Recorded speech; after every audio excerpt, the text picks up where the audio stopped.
생존 우선순위 서바이벌 프라이어리티 2026년 5월 26일자 진행합니다.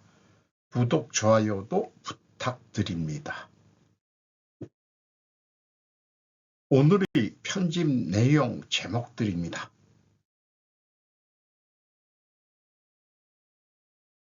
미군은 미사일 발사장을 포함한 이란에서 자위 공격을 실시했다고 밝혔습니다.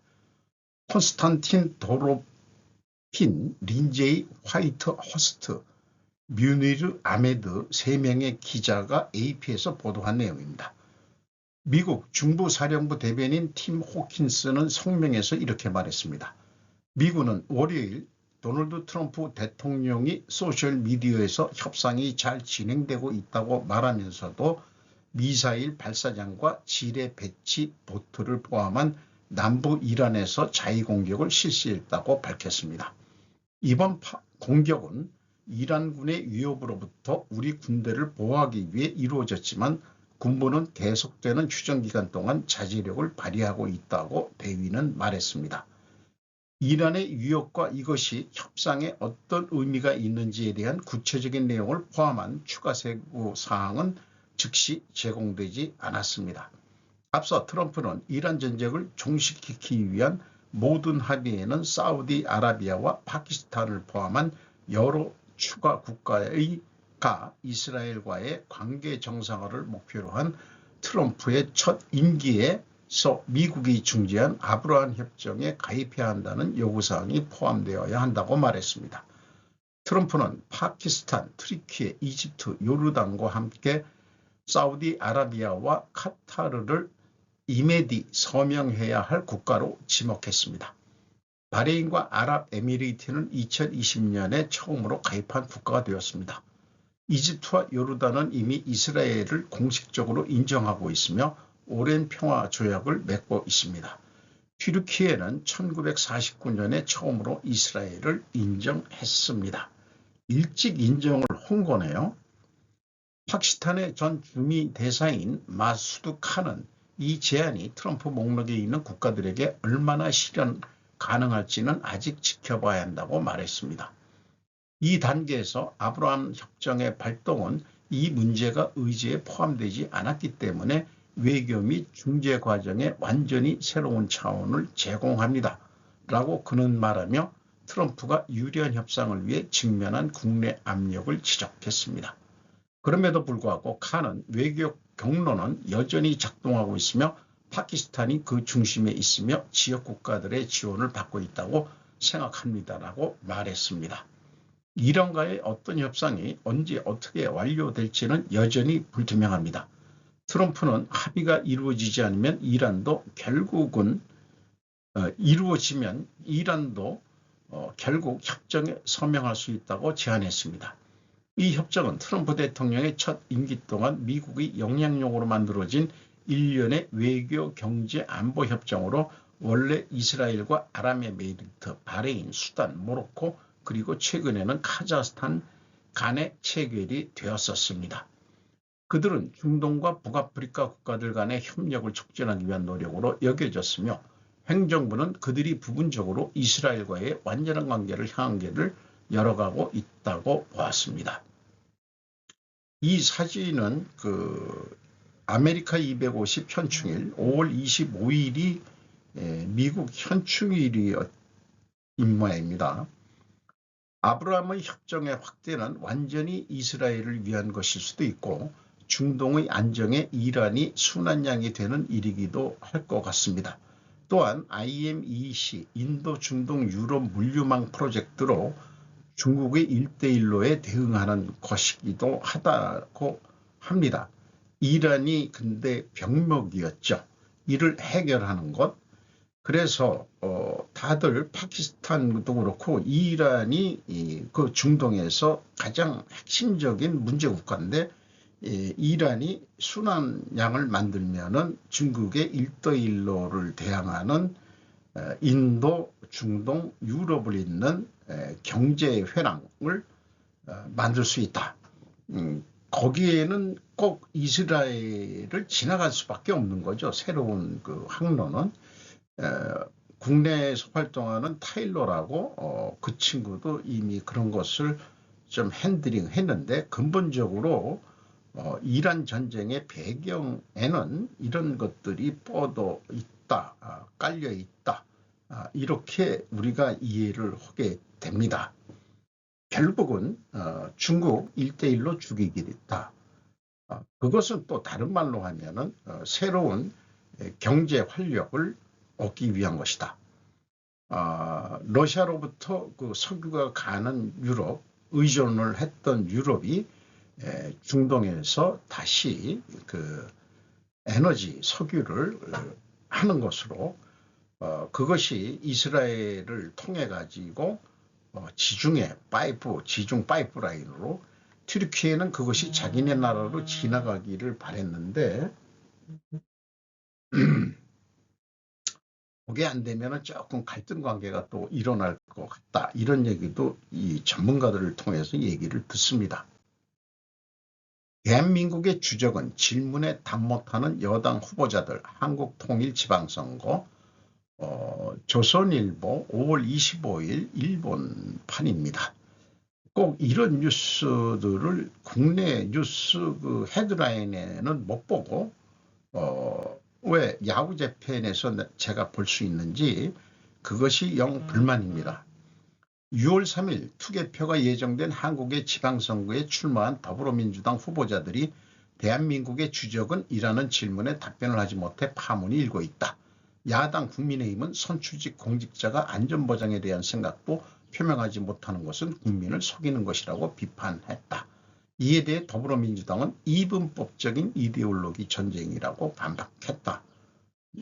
그러니까 소리내어 읽으면서 우리가 이해를 하는데, 쟤도 소리내어 읽으면서 읽을 때 여기에 왜 이분법을 갖다 붙이냐, 그런 생각이 들어갑니다. 그래서 이것은 그 이하 여러 그 선거구에서 얘기가 나왔는데, 여기 추가 설명으로는 국방백서는 북한을 주적으로 규정한 문구가 문재인 정권에서 삭제되고 윤석열 정권에서는 다시 기재됐다. 무소속 한동훈 후보도 북한은 우리에게 분명 주적이다. 하정우 후보는 우리의 생각이 있는 거라고 지적했다. 또 인천시장에서도 내란 세력 아니냐고 거꾸로 따지는 영상이 있고, 주적이 국내의 내란 세력이라네요. 그러니까 윤석열이를 얘기하는 거죠. 지들이 내란으로 규정을 해놓고, 이게 뭐 국가안보관이 어떻게 된 놈들인지 모르겠습니다. 솔직히 정원호 후보 서울시장도 그 답하지 않는 모습, 이런 것, 울산시장의 김상욱도 북한이 국민의 생명과 우리 민주주의에 위협이 되지 않으면 굳이 주적으로 볼 필요가 없을 것이라고 발언해서 물의를 빚었다.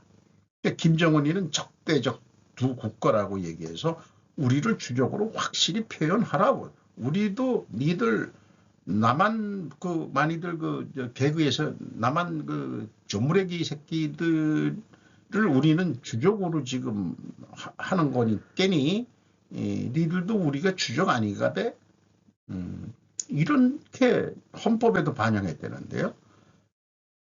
6월 3일 이전에 대한민국의 주적은 중국이라고 더불어가 말해준다면 보수표까지 가져가실 것입니다. 더불어민주당이 북한에 대해서 얘기하기가 껄쩍지근하면은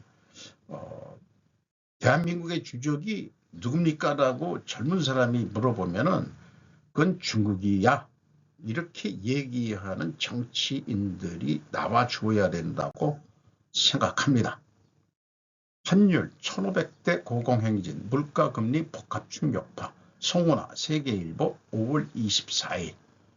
유노물로 굳어진 고환율, 외국인 2026년 한국 주식 92조 원 순매도, 일행화 약세의 원화 동조 현상, 환율 6거래일 연속 1,500원대로, 원화 약세에다 고유가까지 겹쳐 수입물가 끌어올려 가계 등 충격, 주담배 금리도 하단 5%대 올라, 취약 차주, 자영업자 등 부담 커져, 이렇게 했습니다. 우리나라가 이거 뭐 무역 흑자라고 하지만은 문제가 많이 될 것 같습니다. 올해 고환율의 주요 원인으로는 외국인 투자자의 한국 주식 순매도가 꼽힌다. 외국인은 국내 주식시장에서 올해 첫 거래일로부터 지난 22일까지 92조 968억 원어치를 순매도했다. 중동 사태 장기화도 악재였다. 지난 21일에는 일본 정부의 추가 경정 예산 편성 검토에 따른 엔화 약세로 원화도 동반 약세를 보였다. 원화 가치 하락은 수입 물가를 끌어올려 시차를 두고 물가 전반에 충격을 준다. 지난달 생활자 물가지수는 2.5% 올라 1998년 2월 2.5% 이후 28년 만에 가장 큰 폭의 상승률을 기록했다.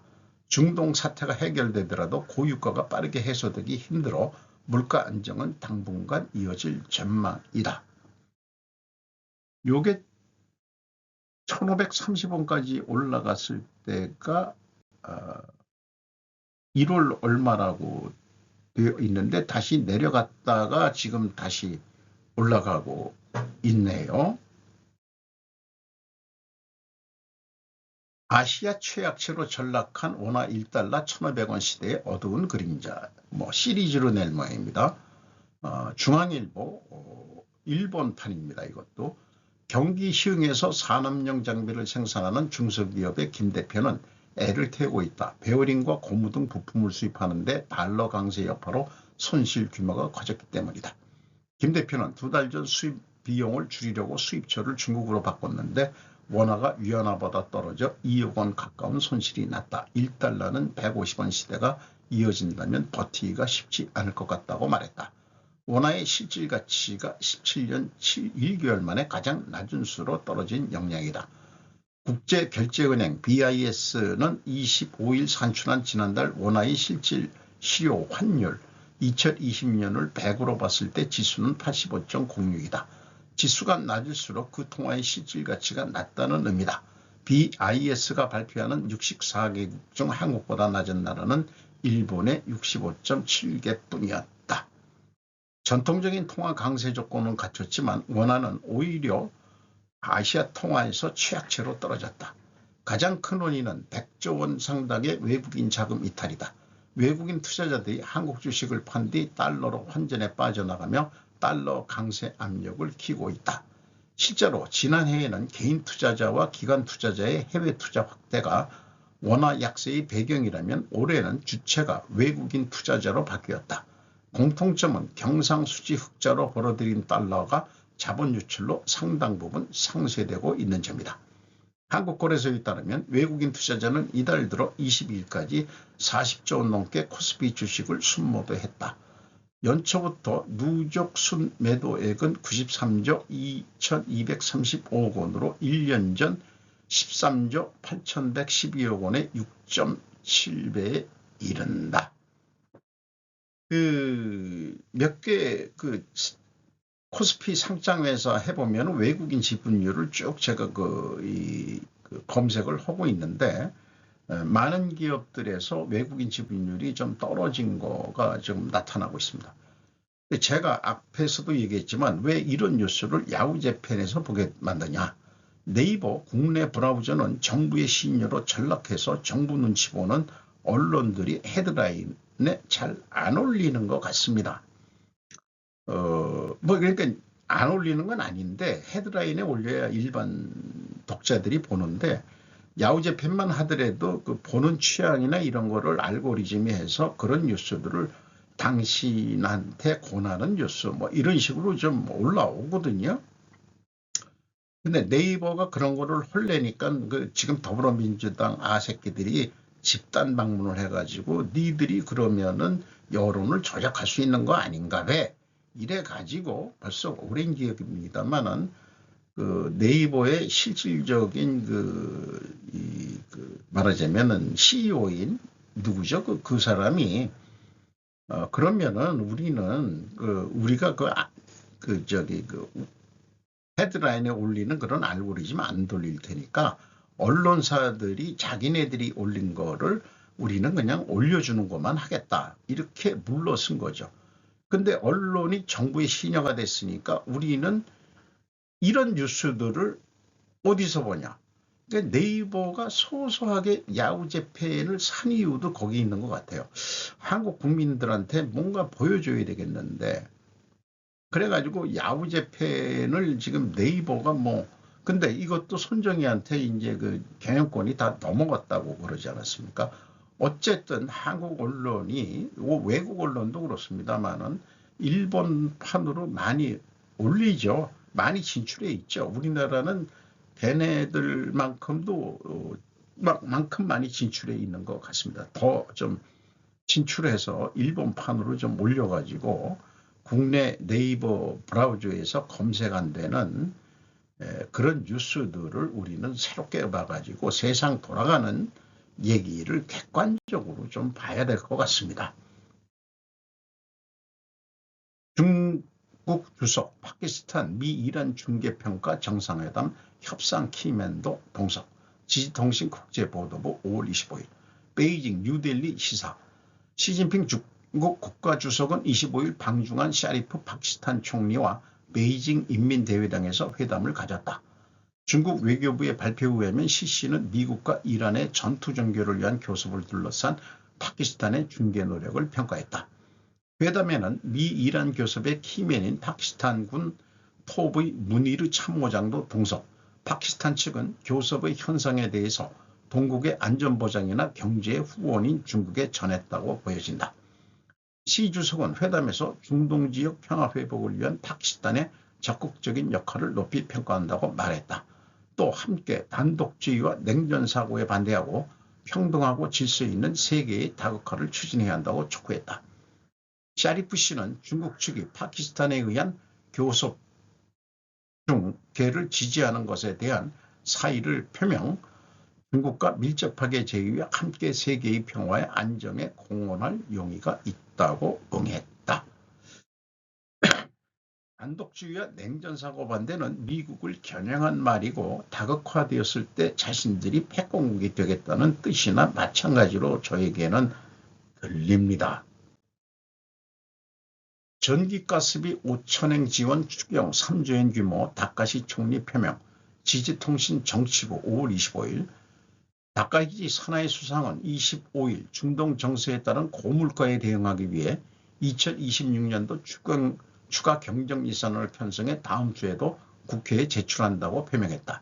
예산 규모는 3조엔이 조금 넘는다. 우리 돈으로 우리도 추경 예산이 28조 얼마에 그 석유지원금인가 그거는 뭐 몇 조 원 안 되죠. 근데 여기는 석유지원금만 3조엔. 이 국민 수도 많으니까 에너지 앙등 대책이 충당하는 중동 정세 등 대응 예비비의 창설을 포함해 예비비의 증가가 핵심이 된다. 7월에서 9월에 전기가스 그럼 7, 8, 9 3개월이네요. 요금 지원액을 합계 5천억 정도로 나타냈다. 그래 우린 5천억 우리나라로 5만 원도 안 되는 돈인데 전기가스 요금 지원에도 26년도 예산의 예비비 1조엔에서 5천억 원 정도를 충당한다.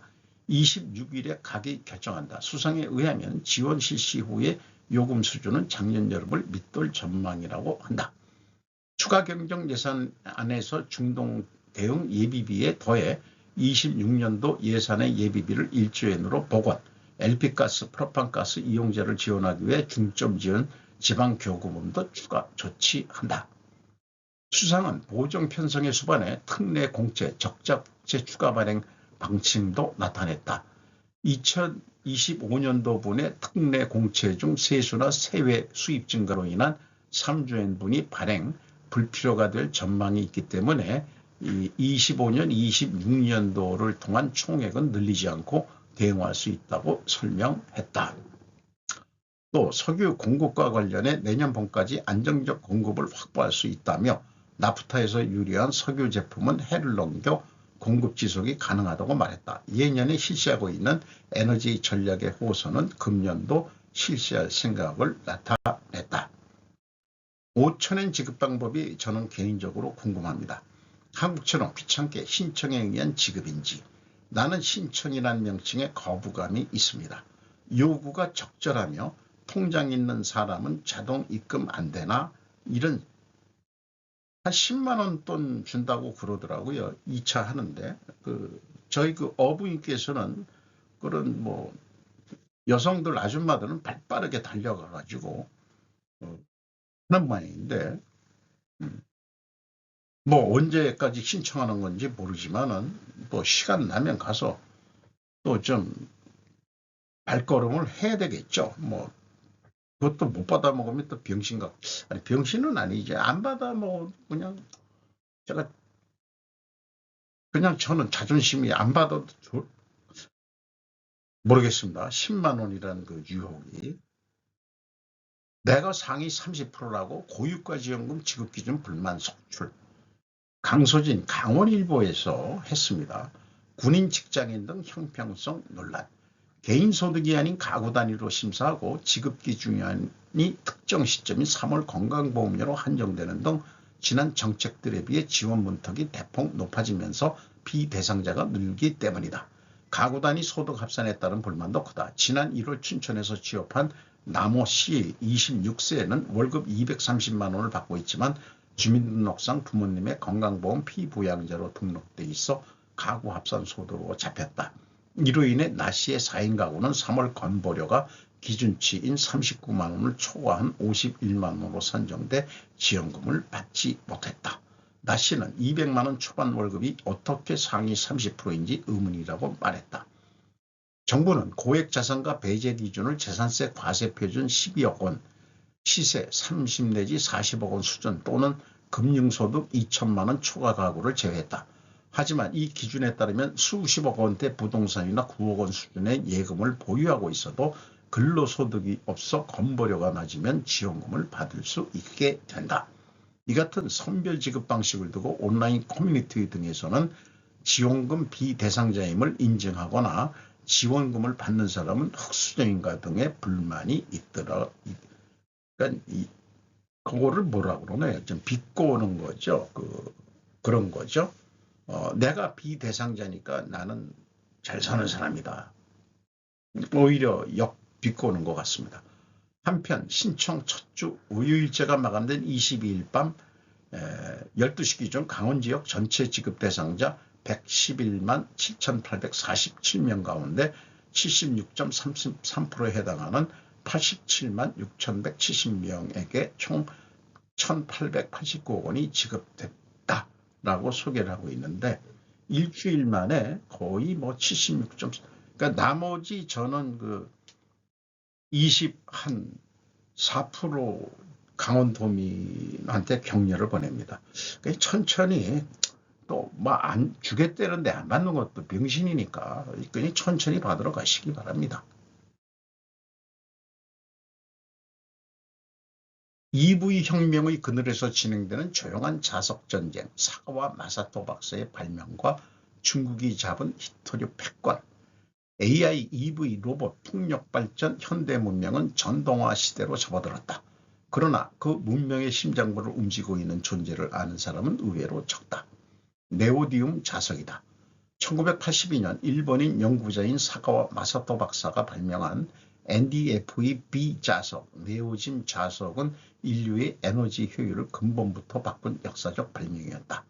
사상 최강 자석이 바꾼 세계, 네오디움, 철, 붕소를 주성분으로 하는 NDFE-B 자석은 지금까지의 자석 상식을 뒤엎었다.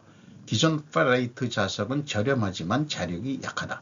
알리코 자석은 내열성이 우수했지만 고가였고 사마리움 코발트 자석은 고성능이었지만 코발트 가격에 좌우됐다. 거기에 나타난 NDFE-B 자석은 압도적인 자력을 가지고 있었다. 자석이 강해지면 무슨 일이 일어날까? 모터가 소형화하는 경량화하는 소비 전력이 줄어드는 발열이 줄어드는 회전 효율이 향상된다. 즉 인류는 처음으로 에너지 전략형 모터 문명을 손에 넣은 것이다. 전기차 혁명의 본질은 중위토 쟁탈전이었다. 하지만 네오디움 자석에는 약점이 있었다. 고온에 약한 것이다. EV 모터는 고온 환경에서 사용되기 때문에 통상의 네오디움 자석에는 자력이 저하된다. 그래서 필요하게 된 것이 DY, 디스프로슘이나 TB, 텔뷴이라고 하는 중히토류였다. 이것을 더함으로써 고온에서도 자력을 유지할 수 있는 내열 자석이 완성된다. 즉 EV 혁명이란 단순한 자동차 혁명이 아니다. DYTB를 둘러싼 조용한 자원 전쟁이기도 했다. 더구나 이중 히토류는 중국 의존도가 매우 높다. 세계는 EV 시대를 꿈꿨다. 그러나 그 발밑에는 히토류 공정을 누가 잡는가라고 하는 현실적인 패권 다툼이 진행되고 있었다. 중국이 지배한 것은 광산이 아니라 공정이었다. 중국의 광산은 단순히 히토류 광산을 갖고 있었던 것이 아니다. 분리정제 금속화와 금화 자석화, 즉 중류 공정 전체를 국가 규모로 지배한 데 있다. 서방 국가들이 환경 규제와 채산 악화로 철수하는 가운데 중국은 국가 보조금을 투입해 거대한 공급 능력을 쌓았다. 특히 중히토류의 분리정제에는 환경 부하가 지극히 크다. 서방 기업이 경원한 그 공정을 중국은 국가 전력으로 떠맡은 것이다. 환경오염을 엄청 시키면서 했을 겁니다. 입계 확산, 일본의 조용한 반격. 물론 일본 기업도 가만히 있었던 것은 아니다. 거기서 생겨난 것이 입계 확산 기술이다. 이는 자석 전체에 많은 양의 DY를 섞는 것이 아니라 자석 입자 위의 경계 부분에만 DY를 효율적으로 침투시키는 기술이다. 왜 일본 기업은 중국으로 갔을까? 1985년 프라자 합의 이후 일본 기업들은 급격한 앵고에 시달렸다. 살아남기 위해서는 해외 이전밖에 없었다. 특히 중국 진출은 선택지가 아니라 생존 조건이었던 것이다. 결과적으로 일본 기업은 설비뿐만 아니라 공정관리나 품질관리 기술까지 중국으로 이전해 갔다. 우리도 덩달아서 갔다. 전기차 혁명의 승자는 누구인가? 중국은 그곳을 꿰뚫고 있었다. 그리고 일본은 세계를 바꾸는 발명을 만들어내면서 그 패권 구조 설계에서는 뒤처졌다.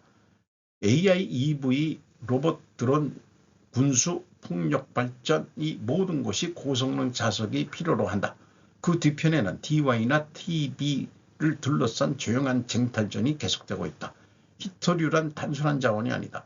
전력 효율, 국가 경쟁력, 산업 지배, 안전보장 그 모든 것을 좌우하는 현대 문명의 신경계인 것이다. 이런 상식도 뉴스를 보면서 알게 되네요. 어쨌든 전기차는 중국이 세계 최대의 기술과 경쟁력을 가지고 있다는 것은 겸허하게 인정할 거는 인정합니다. 단 한 사람의 민간인 기분이 국가 권력을 움직인다. 일론 머스크가 우주 인프라를 잡은 진짜 의미. 킨 슬로바디안 미국 보스턴대 교수 벤 타노프의 그 글을 동양경제 온라인에서 소개를 하고 있습니다. 6월에 상장이 보도되고 있는 스페이스X를 일론 머스크는 어떻게 만들었을까? 우주를 지배함으로써 정부 이상의 힘을 가지는 2002년에 머스크가 설립한 스페이스X는 마스키즘의 발전에 있어서의 하나의 진화를 나타내고 있었다. 머스크를 가지고 마스키즘이라고 이름을 붙인 모양이에요. 대테러 전쟁은 새로운 유형의 국가와의 공생을 키웠다. 군사 총부업자가 과거에는 정부가 담당했던 것과 같은 역할을 맡게 되는 것이다. 머스키즘은 일부 기업이 국가와 군사 파트너십을 맺음으로써 국가와 같은 존재가 될 수 있다는 생각을 했다. 목표는 정부를 배제하는 것이 아니다. 정부를 석국화시키는 것이다. 즉 독점적 프로바이더가 되어 자신들로부터 서비스를 구입하지 않으면 정부의 권한을 행사할 수 없는 상태로 만드는 것이다. 2025년까지 스페이스X는 미국이 행하는 궤도 발사의 95% 그리고 세계 전체에도 반수 이상을 차지하게 되어 있었다. 그 정도의 독점 때문에 국방부나 나사를 포함한 정부기관은 머스크의 깊이 의존하게 되었다. 스페이스X는 사실상 정부가 지구 적해도에 접근하기 위한 움직이 게이트키퍼가 되었다. 그것은 바로 서비스로의 주권이라고 해야 할 것이다. 현대의 인터넷 플랫폼 논리가 국민국가라는 스케일로까지 확대되고 있다. 스페이스X 초기에 그와 연루된 항공우주업계 간부 몇 명에 따르면 빨리 만들고 빠르게 배우라는 게 일론의 철학이었다. 실패는 피할 일이 아니다. 실패야말로 배움이었다. 아직 엔진이 폭발하지 않았다면 충분히 시행이 부족한 것이다면서 머스크는 나중에 공군사관학교 졸업생들에게 말했답니다. 또 매니저 수를 최소함으로써 엔지니어는 그 자리에서 의사결정을 할 수 있는 권한을 가질 수 있었다. 또 이런 구조는 머스크와 직원의 거리를 좁히는 것이었다. 오너이자 최고 경영자로서 자신이 지휘한다. 엔지니어에게 일정한 권한을 맡긴다 해도 절대 권력은 자신에게 남긴다. 회사의 고차 전략만 생각하며 지내는 것에는 만족하지 않고 제품을 만드는 방법의 세부 사항까지 지시하는 일도 자주 있었다. 피터 틀의 말처럼 군주제는 관료제보다 빠르게 움직일 수 있다. 애자일 개발의 근거에 조직된 군주제는 특히 빠르다. 애자일 경영에 대해서는 나중에 또 별도 스터디를 좀 해보려고 합니다. 한번 배웠었는데 제 생각에는 그 제약이론 경영의 다른 버전으로 제약이론 경영이라고 그러면은 좀 중심이 좀 딸리니까 애자일이라는 말을 써가지고 또 이렇게 팔아먹는 그런 것도 있는 것 같아요. 그 유대인하고 그 차별을 두기 위해서 미국 앵글로색슨적인 그런 입장이라면은 제약이론 경영이라고 얘기하면 거시기 하니까 애자일 경영 이렇게 해가지고 약간 틀리긴 틀립니다만은 그런 게 있습니다. 로켓계의 도요타 코롤라 스페이스X의 첫 작품은 펠컨 1이라는 이름이 붙은 로켓이다. 발사 비용의 극적인 인하를 실현하는 게 목적이었다. 뭐 다 읽지 않겠습니다. 수직 통합을 도입했다. 2000년대 초.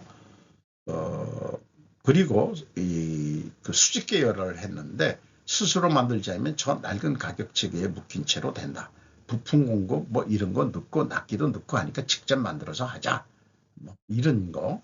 그것도 애자일 경영에 들어가는 건지 모르겠습니다만은 단순화와 최적화를 적용함으로써 효율화가 실현되고 있다. 이 단순화와 최적화가 제약이론 경영의 핵심 화두이기도 합니다.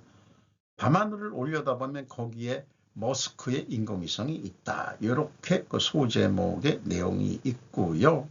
인터넷 거점으로 군림하는 스타링크라고 해서 실제 우크라이나 전쟁에서 그 우크라이나를 그 밀고 땡기고 하는 그 역할을 휴대용 수신기가 작동이 안 되게도 할 수 있는 전쟁에도 영향을 미칠 수 있는 스타링크.